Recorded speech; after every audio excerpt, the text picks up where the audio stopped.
Welcome to the Creators Adventure, where we interview creators from around the world hearing their stories about growing a business.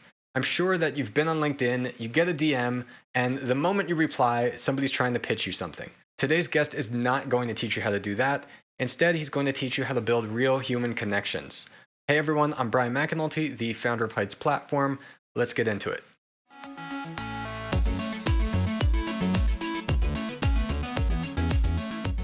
Hey everyone, we're here today with Joshua B. Lee, also known as the Dopamine Dealer of LinkedIn. He is the founder of Standout Authority, where he helps business owners and professionals humanize their brands. Over the last 20 plus years, Joshua has built 16 businesses, used LinkedIn to focus on building authentic relationships, written a book called Balance is Bullshit, and raised a family with his wife and his 2 kids. Joshua, welcome to the show. Brian, man, I'm excited to be here. I appreciate you use the shortened version. Like sometimes, I've done a podcast and like we're sitting here for like 20 minutes. I'm like, no, we don't need to go through all the different things I've done. People go, wow, okay, you're a lot older than I think you are when they start reading some of the things that we've gone through some of the life. So man, it's good. You did a great job. I'm excited to be here and talk with the audience. All right, cool. Yeah, well, I want to hear it all from you. So my first question is, what's the biggest thing that either you did or you are doing that has helped you achieve the freedom to do what you enjoy? That's a big question for a lot of people, right? As entrepreneurs, we're always trying to be, it's either, and this is that one thing, right? Time versus money, right? When you're trying to be able to build it up, you feel like you need more money. As you get more money, you're looking for more time. And I think this is the biggest struggle that so many entrepreneurs and, just business people in general struggle with when going back and forth. For me, Brian, I've had, my ups and downs throughout my career being able to go through. When I first started, I built multiple different companies, and honestly, I had the money, but I built a life that I didn't really enjoy. And so I actually went through a reset about 8-9 years ago and then started all over. And to where I am today, really being able to craft that time is understanding not only have the right team members, but understanding my own time value. And I think that's the biggest thing that we kind of go through. So one of the things I started doing, and honestly, I have a lot of my, employees do that. My team does that. And then honestly, I share whenever I'm at different meetings have you ever done the 10, 100, 1,000, 10,000 kind of columns? No, I don't think so. It sounds familiar, Right. but I don't think so. All right. So this is great for people to understand because I've been in rooms where I'll sit down with a whole bunch of freelancers and I'll be like, all right, hey, okay, everyone. If I asked you for for an hour of your time, how much does it cost? What do you think the first question most people ask? I don't know. To do what? Now, you and I both know, I don't care to do what. If you value your time at that specific hour, it doesn't matter what you're doing, right? So, and that's the biggest fallacy that I see most people make is they go, to do what? Well, I'm asking for an hour of your time. Like if you price yourself at the right amount, it doesn't matter if I'm digging ditches or writing email copy. If I'm getting paid my value, I'm good, right? And so that's the biggest thing I think most people have to really be able to have that mindset shift of. So for me, it was you take a piece of paper, turn it sideways, you do 4 columns. One that says 10, 100, 1,000, 10,000. And what you start doing is every week you look at all the different tasks that you go through. You start putting, okay, what would I pay $10 an hour for, right? To be able to do. Then that 100, as entrepreneurs, as business owners, we want to make sure we stay in that $1,000 and over task. Are we getting paid $1,000? No, but we need to be able to value our time in that. And then that 10,000 is like time with my kids, right? Or let's say someone just loves mowing their lawn, right? I mean, you could put that in there. So I mean, that's where we really have to be able to shift. And for me to be able to get and be able to build the team, because right now my agency runs itself. I'm not in my agency anymore. I'm actually a client of my agency. And so that team runs and allows me to be able to do what I did. And that was because first off, $10 an hour tasks, that email, is that doing the dishes. And it's not just on the business side, it's personal as well, right? What are those things that you can start offloading to be able to own your time and be able to stay in those values so you can be that 7-figure entrepreneur and higher and really be able to understand that time value? And people go, oh, well, if I took this off my plate and I gave it to somebody else, Brian, well, they can't do it as well as I can. Guess what? If they could do it as well as you, they would be you. And I think this is the biggest shift. So sometimes it might take 2, 3, 4 people to do that same hour of work you do, But it makes sense because if you are just paying him $10 to $100 an hour, you're still up because your time is valued at $1,000. Good answer? Yeah, definitely. I like that.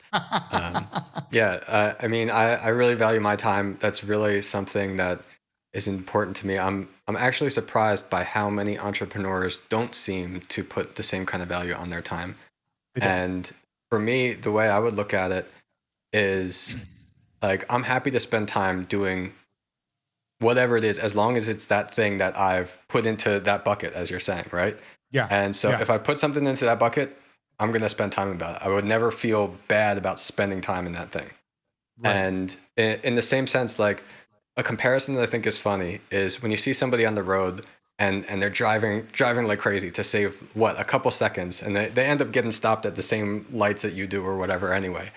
Yeah. And it's to me, it's like I'm in the car now. I plan to be in the car now. Yeah. So it's going to take the time that it's going to take. It's roughly going to be about this time. And that's what I planned for. And so trying to save the few seconds there is showing all the other things that are probably not organized in that person's life. Of course, there's 100%. exceptions. Maybe there's an emergency, whatever. But in general, that's how I kind of look at that. I love that, man. No, it's funny too. It's you talk about that. It makes me go back to a good friend of mine. I'm not sure if you've met him here in Austin yet or not, Jesse Elder, but he's Oh always yeah, like, I people know. get upset at traffic. And he goes, like, oh man, I'm in traffic. Hmm. You are traffic, right? And that's that whole piece is that we have to understand and own the situation that we're in and be okay with it to be able to kind of move forward. So I love that analogy. Awesome. All right. So you've built 16 businesses over the last 20 years. Can you tell us a Yeah. little bit about the journey you've had as an entrepreneur? What really inspired you to start that first business, and how do you get started with it? You know what's interesting? My mom would probably tell you that my first business was, selling candy out of my locker years ago in elementary school, right? Being able to go in. Massive margins, Brian, because again, I had no cost, right? My parents bought the candy, so it was amazing, Things aren't as easy as these days anymore, man. But my first business, I kind of gone in and I was out in California because early on I saw an opportunity in the mortgage business, so became a broker, and I was out in California and I needed to find a new opportunity, so I got hired on by this company in the digital space. And this is that big shift from when I was there, the business owner tried to shift from business owner to business operator. And there's a huge difference in those two things, of someone being in the business or working on the business. And he kind of threw it off. So it kind of threw me into a base that I got access into the online world, but only been in a short distance. And so, because the business was crumbling. So I started my own company, kind of going through and building on relationships, right? I saw relationships early on and I was kind of blessed and cursed, man. One of my first clients, happened to be a company that these days the younger generation don't even remember, and most people have forgotten about, which is MySpace. Mm. So my wife always laughs. It ages me. She's like, whenever you tell people one of your first clients is MySpace, I'm like, yeah, been doing it for a bit. And, we helped them develop one of the first social media ads to be able to monetize their traffic that a lot of things are based off of today. And so building those companies, Brian, I went through and I did the things that as most entrepreneurs, and especially as men, were taught, to be able to do, like, make the money, don't show, your weakness, be able to go through. And, I built multiple different businesses, monetizing over $500 million in advertising, controlling over 35 trillion online impressions, did all those things and monetizing pretty much anything you could think about online. I was the guy that people would go to, but it really built a career for me where it was all about the money. I mean, I built my business where it was, my relationships were monetary. My weight had gone, I was 40 pounds overweight, wasn't paying attention to those aspects a lot. And I had no vision about where I was going. I just knew where I was at. And I was kind of doing that whole work-life balance where I was, playing as hard as I was making money. And it led me to a point where, I'm gonna be honest, I contemplated my own life, if I should be on this planet. And it was a big shift for me, to be able to kind of go in and how do I want to be able to shift what I'm doing and how I'm doing it. And that's kind of where I went through my reset, went through a divorce, closed down all my companies, walked away from everything. And at 36, moved back with my parents to be able to save time, right? We started talking about time in the beginning. For Mm. me, my lawyers had told me it was going to take 3 years to go through. And I said, no, close it all, give it to my former. And again, I want to make sure I save time for my kids and for myself. And that's kind of where my book Balance is Bullshit kind of came from, being able to kind of share those things that we don't really talk about all the time to the shift there I was going. And then it was, I'm going to be honest, at first I was like, I'm going to be a life coach. I had my man bun, my mala beads. Now was, the pendulum had swung. Realized really quickly too, life coach wasn't really what I wanted to do. And I kind of paired that again with my marketing background. That's kind of where Standout Authority was born, and kind of how we look at being able to, how do we humanize ourselves? Because we were losing that tactic and being able to see so much traffic, and really, how do we actually do it in a platform that actually really works? And for me, it was LinkedIn, because so many people saw it as a B2B platform. And now, we get to be able to work with a lot of men and women. I used to read their books on how to be able to start my own company 20 years ago. And now it's all about how do we educate, inspire, and draw people in, not sell them on a platform that most people are just pitching on. Okay. Yeah. So can you go into more detail about that? So why do you believe it's important for business owners to be more humanized in the eyes of their customers, and what does that exactly mean? Yeah, man, no worries. Well, I mean, as I look at it, right, Brian, we kind of go in and everyone goes, well, it's either B2B or B2C, business to business or business to consumer. And I'm going to be honest, it's neither, right? Every company is run by another human being. Most marketers forget that. So it's really all H to H, human to human marketing. And I think that's the biggest shift that I kind of saw is, if you're going into, and let's just say, let's take 3 brands, for example, right? And this is where I want people to kind of think about it is, if I said, unless you're a car person, if I said Mercedes, Porsche, or Tesla, what name comes to mind? Most people are going to say Elon Musk, right? I mean, it's just one of the, and even though Mercedes and Porsche have been around for decades longer, the average person couldn't tell you who runs those companies. But that's why they've had that shift in there, that human brand, that personalized. And especially post-COVID, we want to be able to have that human connection and being able to go through. And I think that was what was lacking that I saw online. People were going through, and especially on LinkedIn, they were spamming, saying those messages out we all get, like, hey, Brian, I see you're wearing a shirt. Me too. Let's connect. Right? Yep. And then it's like 2 seconds later, they pitch you. And it's like, okay, everyone's like, dude, I hate LinkedIn. This was going on. And that was that shift. And for me, it was like, man, we're all paying attention to with the LinkedIn algorithm or the Twitter or the Facebook algorithm, or whatever algorithm that continues to change. And we're like, oh, what's the next trick or hack? I realized there was a better algorithm. It was that human algorithm, right? The one that just evolves over time. And once we actually understand and connect with human beings and what that algorithm is, that was the shift. And that's where really being able to humanize how someone was online, allowing someone to be able to connect with the person behind the brand, allowing, as human beings, we look for commonalities with other human beings. That's how we group, from early on in school, right? Cliques and things like that, to even the friends we hang out with now, we have these commonalities. So we do that with branding and the things that we buy. Like, oh, Josh is a dad.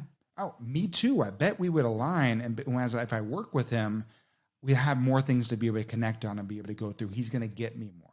And so that's kind of where we had our shift with Standout Authority, and being able to do that is, how do we do the things that, honestly, my mom taught me how to be able to treat other human beings, just doing it online on a platform that most people were using incorrectly, just to be able to spam 1,000 people hoping to get the one sale, when in essence, all they did was piss off 999 people. Yeah. All right, interesting. Yeah, I like the point that you made about how I've realized it as well, and I'm glad to hear, because I guess it means I'm kind of on the right track. That after COVID, especially, it seems that there's more of a focus on how people want to connect to a human behind the brand, not just the brand. Yeah. And so when I started, kind of went all in on My Business Heights platform, I thought, like, well, this is great. We're building a brand, Heights.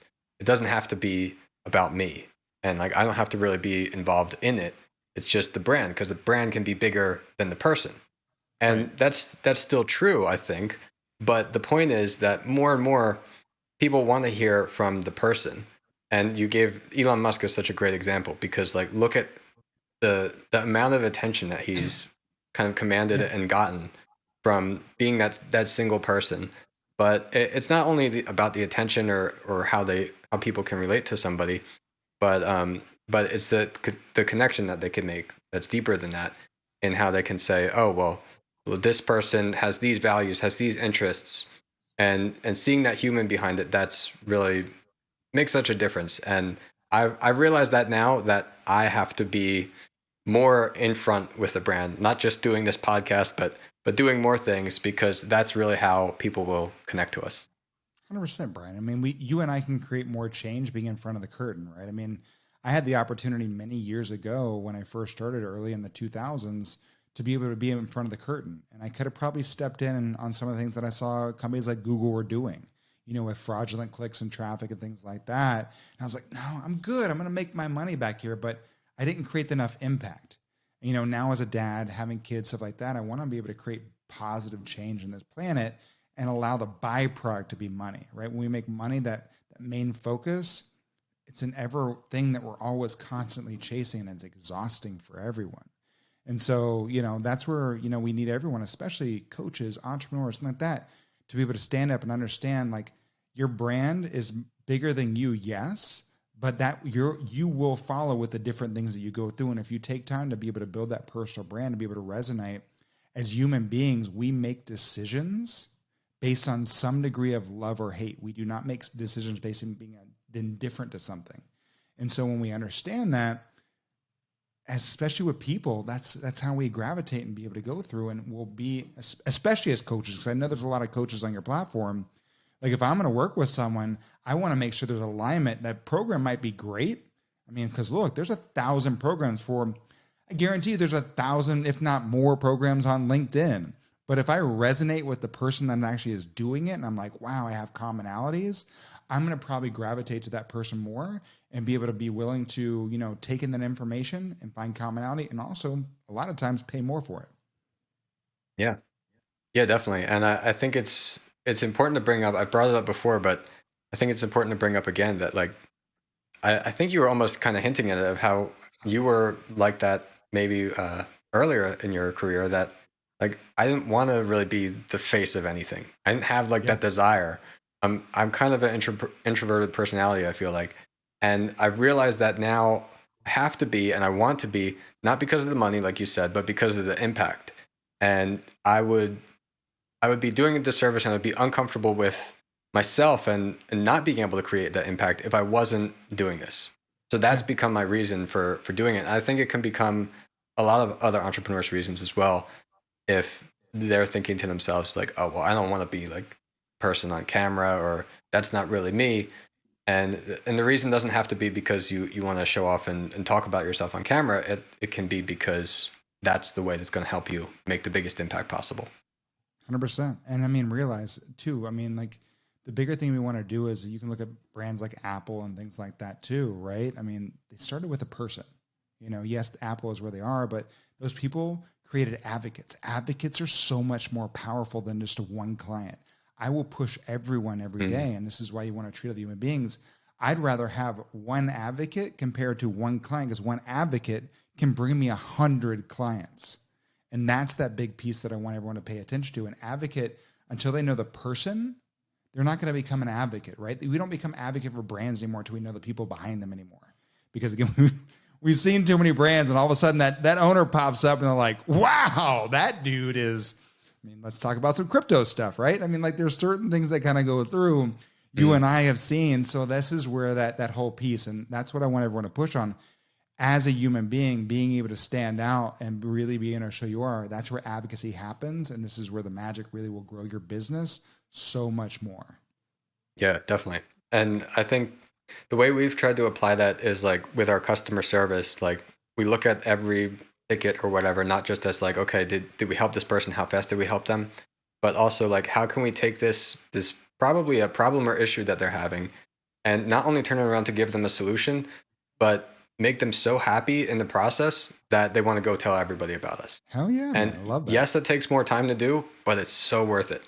And the part that I'm realizing that we have to improve is not to wait until that happens so we can give the person that experience, but let them know that experience is possible earlier. So instead of waiting for them to have a problem, then they find out, oh, wow, your support's great. We got to kind of reach out to them and get in touch. And actually, something we've done that I think more companies should do is even when we've had busy periods of support, we will actually reach out to the customers and Yeah. just check in with them. Hey, is there anything you need or anything like that? And I think that's backwards to a lot of people. They say like, well, I'm Yeah. busy. I already have a lot. Why would I go and give myself more work? But that's exactly the time when you should do it. And that's what, Well, in my opinion, that creates the advocates for you. yeah. Well, I mean, people have forgot about this brand, but I mean, they were one of the best doing this. What you're talking about, Zappos.com, right? I mean, like Mm. they Yeah, were an yeah. amazing brand that did that specifically. It wasn't the shoe was the byproduct of what they did. They were there to be, you could call them up at any point in time and just talk to them about your problems and be like, cool, what's up? What's going on? They'd reach out and have these conversations. And that's what caused the amazingness of what that company was. So yeah, man, I love that. Cool. All right. So you talked a little bit about your thoughts on LinkedIn and how like yeah, there's this time there's been so much of that spam and everything that I feel like people are almost concerned when they hear you're doing something about LinkedIn. Like, oh no, he's going to teach me how to spam or whatever. And like obviously not, right? Not the guy. So, No. but how the nickname the dopamine dealer of LinkedIn, how'd that come about? You know, it's funny. I was on a podcast and I was just explaining what we did. And when the podcast launched, it was like Joshua B. Lee, the dopamine dealer of LinkedIn. And then all of a sudden it kind of stuck. And it's one of those pieces because this is that whole piece, right? I mean, if we go in and I touched on this earlier, right? Like, you know, I do the same things that my mother taught me how to be able to treat other human beings. I'm just doing it online. But you know, Brian, the biggest question I always ask everyone is like, why do people post online? Right. First and foremost, above all else, why do people post online? And I mean, I'll get answers for branding to get clients, you know, for blah, blah, blah, you know, million other business things. And I go, yes, but right. Because before that, over the last 20 years, these social media companies have been conditioning us. They've been conditioning us to look for those little hits of dopamine we all get when someone likes or comments on our post because we put it out there and we go, all right, are we going to be validated, right? Are we going to get that first like, right? And then it's everything else, right? To be able to kind of come through. So that's where it kind of goes through because at LinkedIn, on LinkedIn through standard authority, first and foremost, I hate cold calls and I hate cold emails. So we look for trigger points, right? Did someone take an action? Did someone look at our profile? Did someone engage on my content? Or did someone post a great post that's my ideal client because I can be able to find them on LinkedIn, right? And being able to go through. So we have to become dopamine dealers, right? That's what we want to be able to do to be able to get someone's attention because the human algorithm of being online is currently, for most people, like, comment, share, post, like, comment, share, post, like, comment, share, post. That's all they're doing all day long, right? And if we want to get someone's attention as a marketer, we've got to create stopgaps in their pattern. And so for me, what I figured out was appreciation as a massive stopgap to appreciate someone for something they've never been appreciated for, that they take for granted in life. Very similar to like when we went through COVID, right? Most of us took for granted not wearing masks all the time, being able to go out, right? Being able to do all these things. And when they got taken away, we're like, damn, man, I didn't appreciate what I had. And so that's that same thing with online. And it's not just with LinkedIn, but for me, like I said, I hate cold call, cold email. So like for me, Brian, if you look at my profile, I'm going to reach out and say, hey, Brian, I noticed you, LinkedIn specifically, right? No other platform would show you who looks at your profile. Brian, I saw you looked at my profile. I just want to reach out and just say thank you. You know, too often we don't appreciate this. Let me connect with you and find out what pushed you to look me up.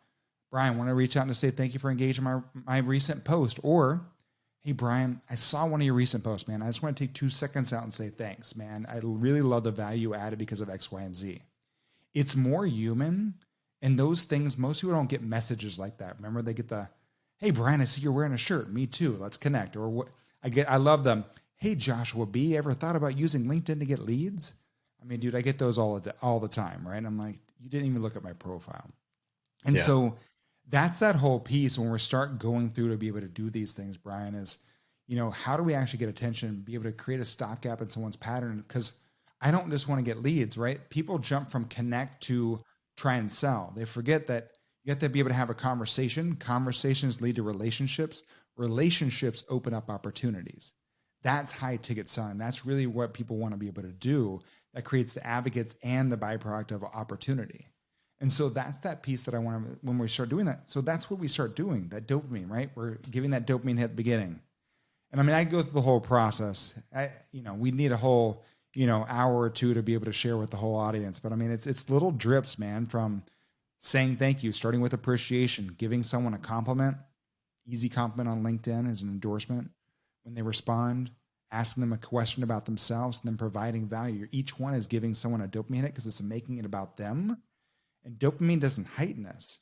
It puts us in a relaxed state of calm. So two people can actually build a relationship and, create opportunity. And so that's kind of, long story short, that's where it came from. I had described that and they're like, dude, you're just a dopamine dealer. And I was like, all right. It kind of stuck. Yeah, well, that's great. I think that's a really useful point, and I like the point that how you mentioned about relationships, because the people out there spamming on LinkedIn are completely missing that, where they're thinking like, okay, well, if I message the leads, their goal is to get the response, but the response is not going to help them get the sale. You need a relationship to get the sale. So if you can get the relationship, that's what you wanted, right? So the response doesn't guarantee anything, and if you're getting responses, probably some of the responses people are getting are saying like, oh, like, shut up, you're just spamming me, right? And so yeah, if you focus on the relationship, then you start to realize how that's the kind of goal that you're after, I guess.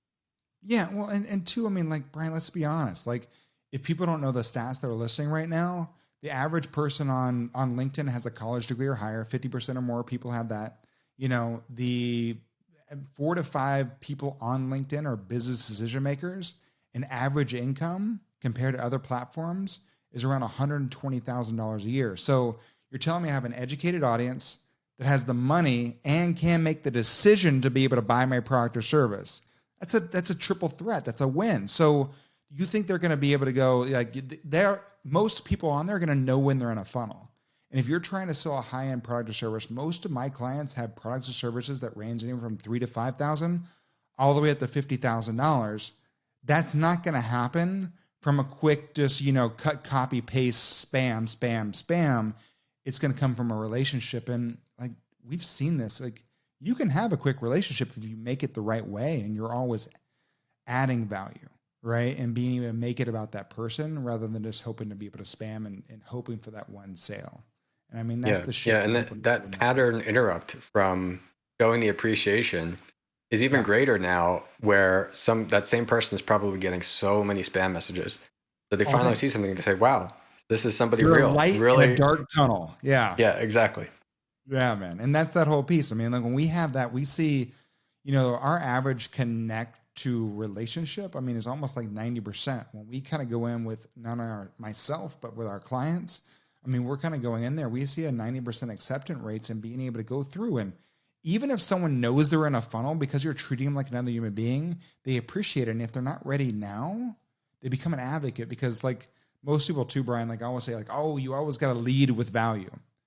I push to be able to say you need to leave every conversation with value, right? The opposite side, because most people, as soon as when you ask the question, they give you the response that's not the one that you want to hear. You hear this. Crickets, right? Nothing. They disappear. They're gone.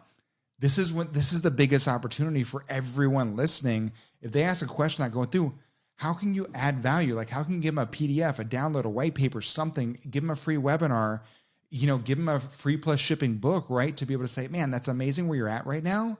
Hey, let me just shoot you over this. I hope you have an amazing day and hope this adds value, because I know it's added value for me, right? And if they're not ready now, they might be ready later, or they might go tell 5 of their friends, dude, I talked to this guy, Brian. He's freaking awesome, man. He hooked me up with this. Check this out. Yeah, that's exactly. Where the opportunity lies. Yeah, that's the big one. That's a great tip, I think. All right, so you're all about creating these human connections. Nowadays, everybody's talking about AI and these AI powered tools. So what do you think about the future of artificial intelligence, especially in how it's going to work with marketing? How do you think that's going to affect online businesses? I mean, it is. If you're not paying attention to it, look, everyone's like, oh, AI is going to be here, but I don't think it's going to take away businesses, because, again, what it did was it just raised the bar of what is good enough, right? Because before, like, content, messaging, stuff like that, it was here. Now AI is that good enough, right? And people will use that. But how do we actually rise above good? I didn't build a business. I'm not here on this planet to create change at good enough, right? I want to excel. I want to be better than the rest. This is why most of us became entrepreneurs, because we wanted to create something new in this world. And so just being able to cut, copy, paste what you're getting from AI, it's good enough, but you've got to be able to have that human. How can you leverage these tools? We do that at Standard Authority too. Like, look, I've got a slew of writers. That's great. But I mean, I also use AI because someone the other day, it was, Brian, I'm trying to remember, like, they were like, oh, well, AI has more knowledge than us as human beings. I was like, dude, that's wrong. AI has the knowledge, exact knowledge that we gave it. Now, that might have access faster to that knowledge, but it doesn't have more knowledge than us, right? It just can access that knowledge and process it at a faster rate. So this is that biggest thing. Like, AI can't be it without the humans that created the content that's out there. So that's the biggest thing. How can we leverage it and understand to be able to kind of go, okay, here's this, but a computer, I don't care how much information you share it. I talked about it before, Brian, because I said, look, people make decisions based on some degree of love or hate, right? We are emotional beings. And if you can't create emotion, tonality within a topic or conversation, you're going to miss that on every single person in your copy, on your website, in your messaging, in your post, whatever it is. And that's what we want to be able to do. We have to evoke an emotion.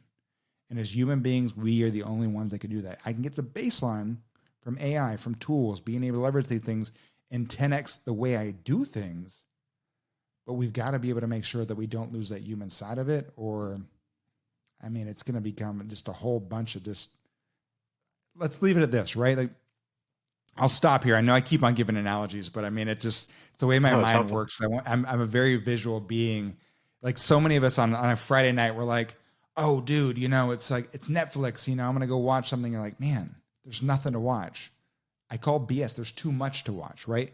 Content isn't king anymore, especially with AI. Content's not king. There's so much out there, we get overwhelmed. Quality is queen. And that's what I want everyone to understand. The only way to get to quality, true quality and connection, is that human element, leveraging it with the AI to be able to excel. Yeah. Yeah, I like that. Yeah, you can use the AI as a tool to be able to help you do certain things faster, to research things faster, things like that.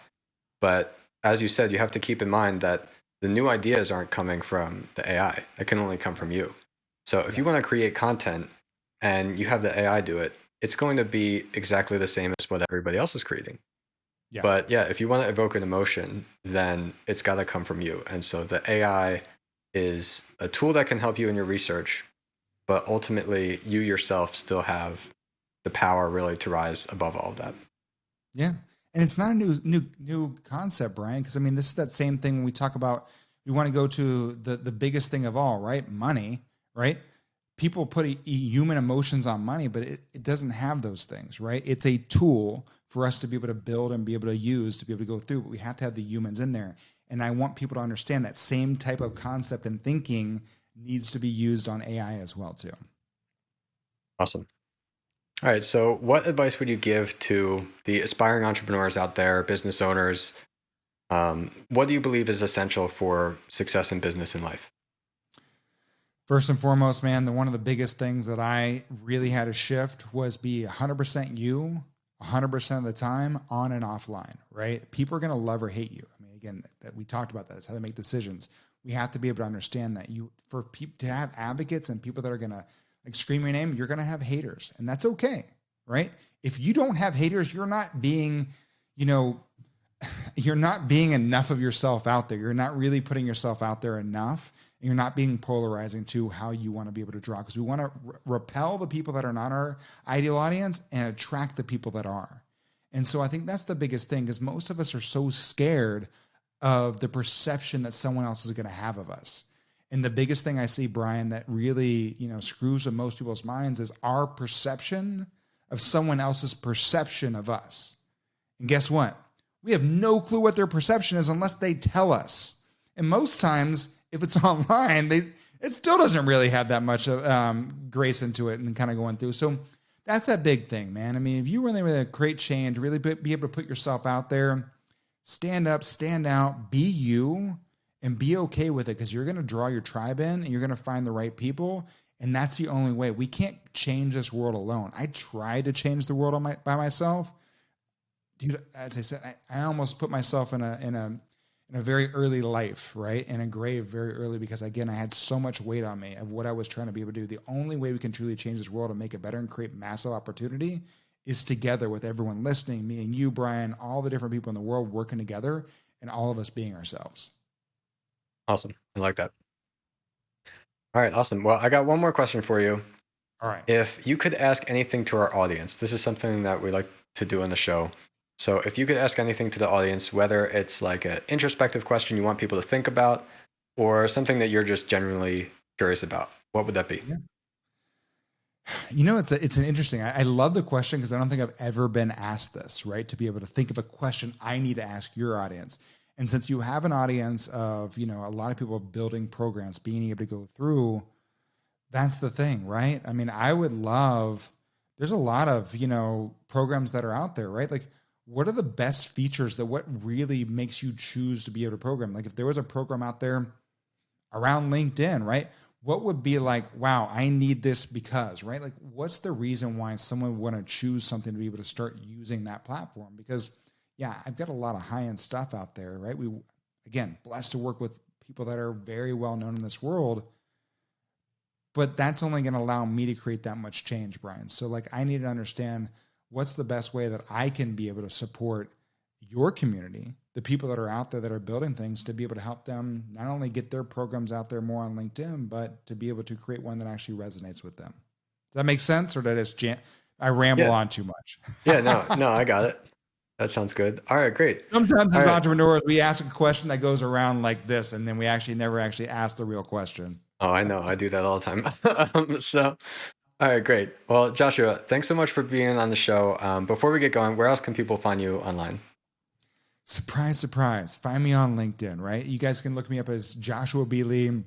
But I mean, look, I want everyone to understand, like, I'm not playing Pokemon on LinkedIn, right? I'm not trying to collect them all. So do not, and this is the biggest thing that most people miss out on, is they just hit the connect button or they hit the send button.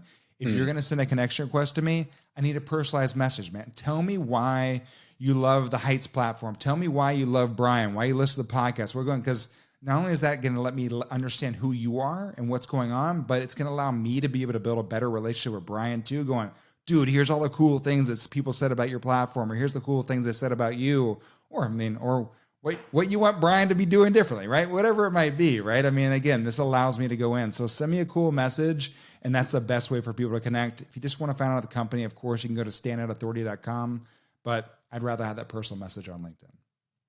Awesome. Well, thanks so much, Joshua. No worries. Bye, everyone.